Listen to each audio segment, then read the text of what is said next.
Mga lods, meron akong konting ibabahagi sa inyo dito sa ating YouTube short. Itong mga ganitong gawa, yung Bluetooth speaker at multimedia player, like merong USB, SD, Bluetooth at wala itong FM. Ang sabi ng customer palagi ay madali lang namang gawin yan, magkano yung labor. So ito, ipapalawanag natin dito sa ating YouTube short na ganito po yon.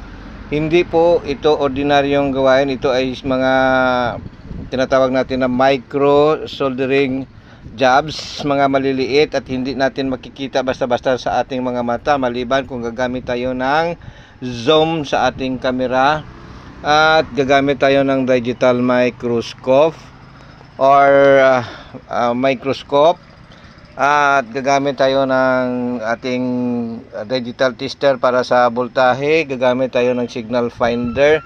Meron tatlong soldering iron na iba-iba yung kanyang tip, may maliit, may malaki at may ordinary.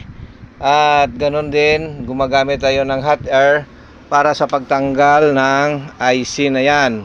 Dahil ang IC meron niyang ground sa gitna at hindi basta-bastang matanggal ng ating soldering iron lang.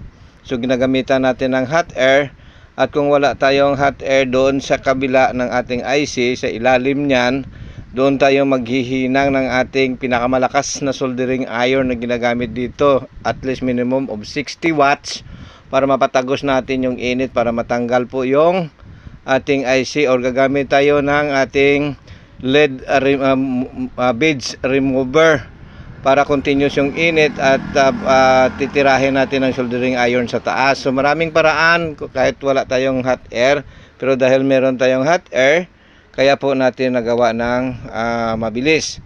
So yan po yung mga pinapaliwanag ko na dito sa ating mga ginagawa. Hindi po ito basta-basta na trabaho. Kailangan ang mga special tools para makagawa ka nito. So nag-upgrade kami, bumili ng mga iba't ibang mga tools para magawa namin ito. So mas malaki yung ginastos namin kaysa dati. Meron ka lang soldering iron na ordinary, sets of pliers at iba pang mga gamit. Pero ngayon ito, napaka mahal na mga gamit dito. So yan po, dyan namin binabawi sa labor. Okay, sana malinaw at sana makarating sa ibang mga customer na hindi ito basta-basta na gawain. At kung hindi ka pa nakasubscribe, subscribe na sa aking YouTube channel. Maraming salamat.